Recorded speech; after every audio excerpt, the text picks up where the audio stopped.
যেই প্রজন্ম জেগে উঠেছে, এই প্রজন্ম হারার জন্য জন্ম হয়নি এবং এই প্রজন্ম হারবে না। আমি আমার ছেলেকে নিয়ে এসেছি, আমার ছেলেকে আমি সঙ্গে করে নিয়ে এসেছি। আসো, সে নর্থ সাউথ ইউনিভার্সিটি ওয়েট করলে আমি লন্ডন থেকে আজকে আসছি, দিয়ে দিলাম। তোমরা গুলি করো, গুলি করো, পারে না। আমার বাচ্চার ফিউচারের জন্যই আমি আসলে ওর এখানে নিয়ে আসছি, যাতে ও মানে দেখে শিখে যে কিভাবে অধিকারটা আদায় করতে হয়। এই বাংলাদেশের মাটিতে এই কলঙ্কিত অধ্যায়ের অবসান হতে হবে এবং আপামর মানুষ রাস্তায় নেমেছে, রাজপথে নেমেছে ন্যায্য ন্যায়ের দাবি এবং শান্তির দাবিটা আমি কামনা করছি। রাজনীতিবিদরাই তো দেশ পরিচালনা করবেন, তারা যেন রাজনীতিবিদরা বা ক্ষমতায় যারা থাকবেন তারা যেন জনগণকে দাস মনে না করেন, জনগণকে যেন চাকর বাকর মনে না করেন, জনগণকে যেন সম্মানটা দেন। এই সম্মানটুকু পেলেই সবকিছুর সমাধান হয়ে যাবে ইনশাআল্লাহ।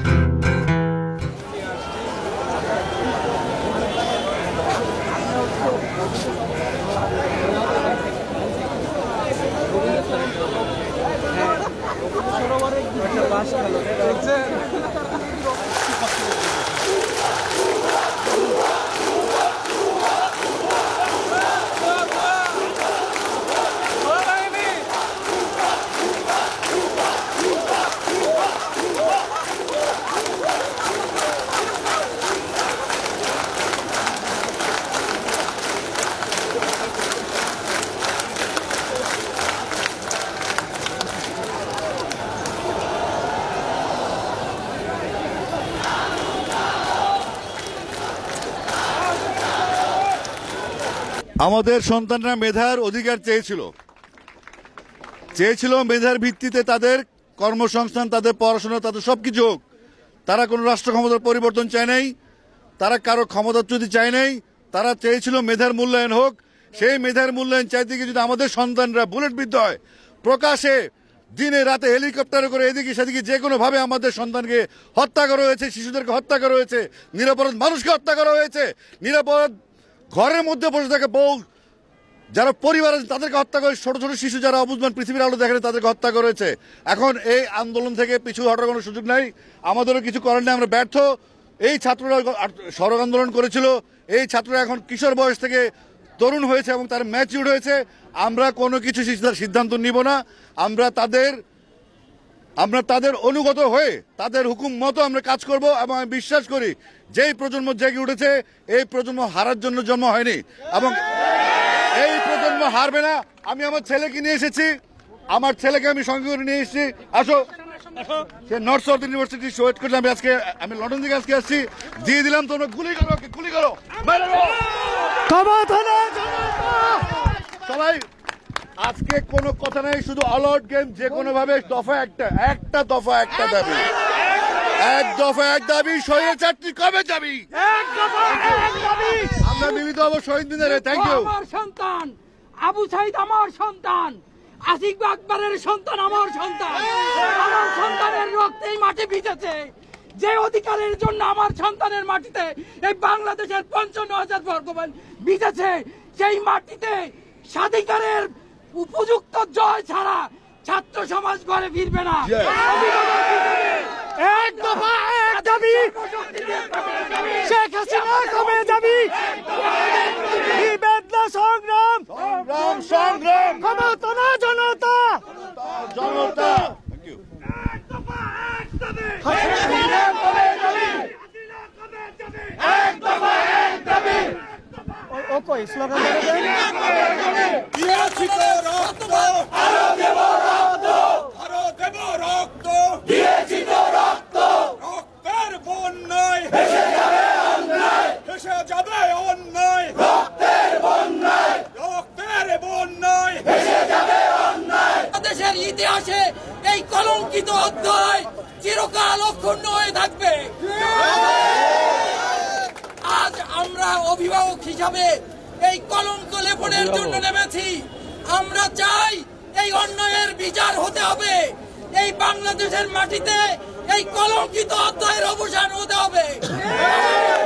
লজ্জায় বাঁচি না, লজ্জায় বাঁচি না, ছি ছি হাসিনা, ছি ছি হাসিনা, লজ্জায় বাঁচি না। নিষ্ঠুরতম বর্বরতম উপায়ে যে দমন করা হয়েছে, বিশ্বের বুকে বাংলাদেশে এক স্বৈরাচারী এক ফ্যাসিবাদ সরকার যে নৃশংসতা দেখিয়েছে, সেই স্বৈরাচারী সরকারের নৃশংসতা, সেই ফ্যাসিবাদের বিরুদ্ধে আমরা আজকে একাত্মতা ঘোষণা করতে এই জায়গায় এসেছি। আইনের শাসন পরাভূত হয়েছে, ডাইবিটার লুণ্ঠিত হয়েছে, মানুষের অধিকার লঙ্ঘন হয়েছে। বাংলাদেশের মানুষ তাই করা ছাড়া এই অন্যায় বাংলাদেশের মানুষ করে দিবে না।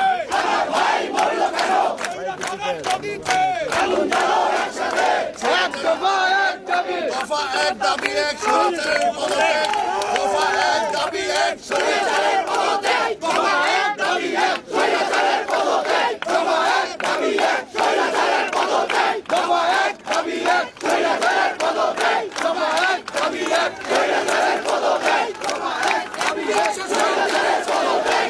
যদি তার ক্ষমতা তার জনগণের পছন্দ না হয়, জনগণের ভালো না লাগে, সেটা মেনে নিবেন কি নিবেন না সেটা তাদের রাষ্ট্রীয় ব্যাপার। জনগণের মনের দাবি এবং জনগণের জীবন জানমাল শান্তির দাবি, সেই দাবিটা যেহেতু আমাদের যে মা বোনরা নেমেছে এবং আপামর মানুষ রাস্তায় নেমেছে, রাজপথে নেমেছে, ন্যায্য ন্যায়ের দাবি এবং শান্তির দাবিটা আমি কামনা করছি এবং সেই দাবি যেন রাষ্ট্র সঠিকভাবে মেনে নিয়ে সর্বাত্মক সহযোগিতা জনগণকে করে, ছাত্রদেরকে করে, সেই কামনা করছি আমি।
আসলে বিষয়টা হচ্ছে যে পুরো নেশন সিস্টেমের বিপক্ষে আসলে কথা বলছে, মানে এই সিস্টেম পাল্টাতে হবে। আমাদের যে কিছু মানে সিস্টেমের কিছু ঝামেলা আছে, কিছু ঘাটতি আছে, এই যে কথা বলার স্বাধীনতা, এই যে দুর্নীতি, নানা রকমের নানাবিধ যেই ঝামেলাগুলো, আসলে এই সিস্টেমের বিপক্ষেই কথা বলা বা সিস্টেমটাকে পরিবর্তন করবার জন্য দাবি দাওয়া পেশ করা। কিন্তু যখন যারা এই সিস্টেমটাকে নিয়ন্ত্রণ করেন তারা যখন এটা পাল্টাতে চান না, তারা যখন ওই অবস্থায় নিজেদেরকে রাখতে চান, তখন আসলে গণমানুষ বলতে বাধ্য হয় যে আপনাদেরকেই তাহলে আমাদের দরকার নাই, যেহেতু আমাদের দাবিগুলো আপনারা মানছেন না। আসলে সব কিছুর সমাধান এই যে মানুষ যা বলছে একজন সাধারণ মানুষ হিসাবে, একজন সাধারণ নাগরিক হিসাবে আমার একটাই, মানে আমি জানি যে সমাধান একটা আছে, এবং সেই সমাধানটা হচ্ছে যে আমাদের পালসটা বুঝতে হবে। এই যে মানুষ কি বলতে চায়, মানুষ যে সিস্টেম পরিবর্তনটা চায়, মানুষ আজকে যেভাবে জেগে উঠেছে যে তাদের এই যে দুর্নীতি, এই যে শত শত কোটি টাকার দুর্নীতি, মানুষ চলে যাচ্ছে, তারপরে কথা বলা যাচ্ছে না, ছাত্ররা আন্দোলন করছে এবং সেই ছাত্রদেরকে নানা রকমের ট্যাগ দিয়ে তাদেরকে আবার গ্রেপ্তার করা হচ্ছে, তাদেরকে নানা রকমের জুলুম করা হচ্ছে, এটা বন্ধ হতে হবে। আচ্ছা, এই আন্দোলনে আমরা মাঠে কাজ করে যেটি দেখেছি যে এই আন্দোলন এখন অভিভাবকরা তাদের ছোট ছোট বাচ্চাদেরকে নিয়ে তারা এই আন্দোলনে শরিক হচ্ছে, তো এটিকে আপনি কিভাবে দেখছেন? না, আমি নিজেও তো একজন অভিভাবক। হ্যাঁ, আসলে ওই যে যেটা বললাম যে এখন এই আন্দোলনটা কিন্তু আর একটা জায়গায় নেই।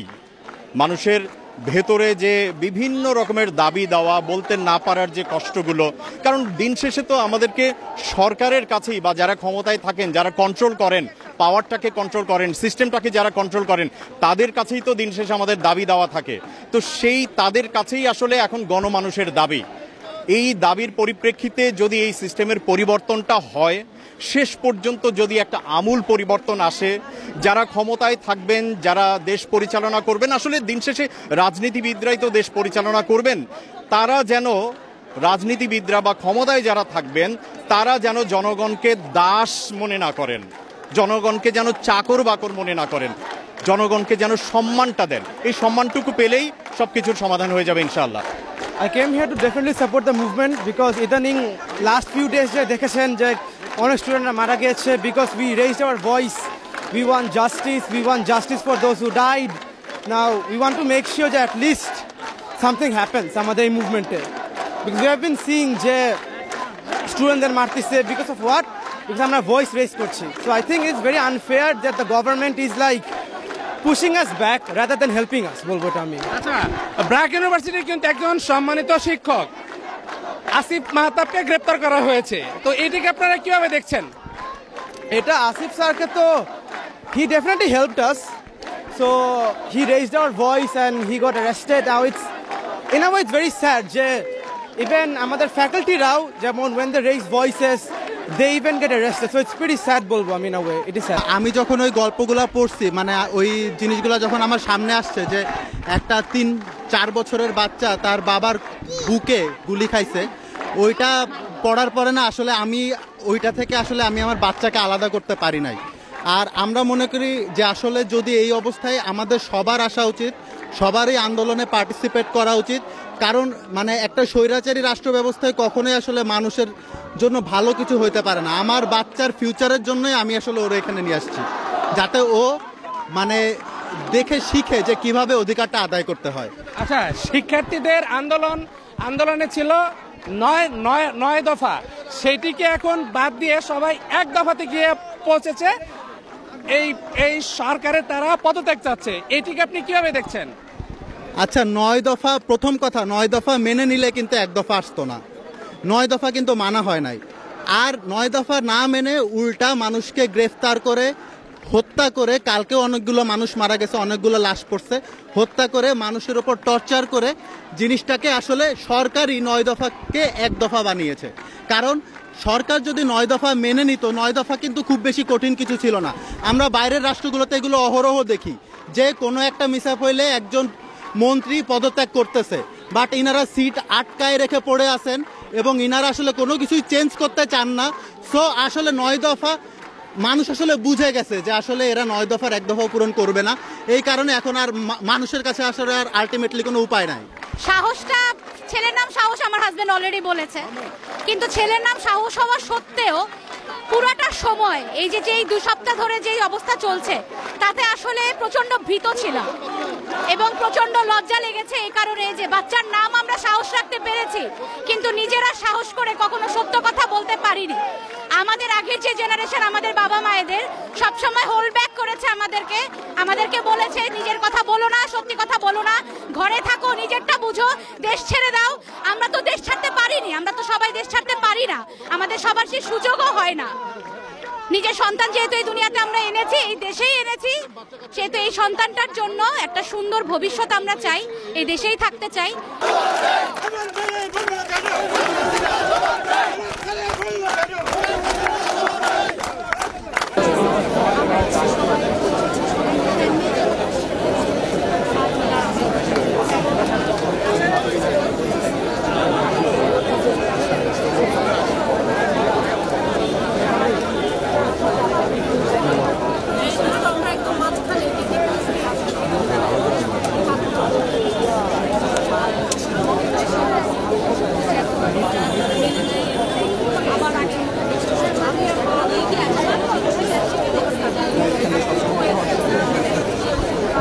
Babylon.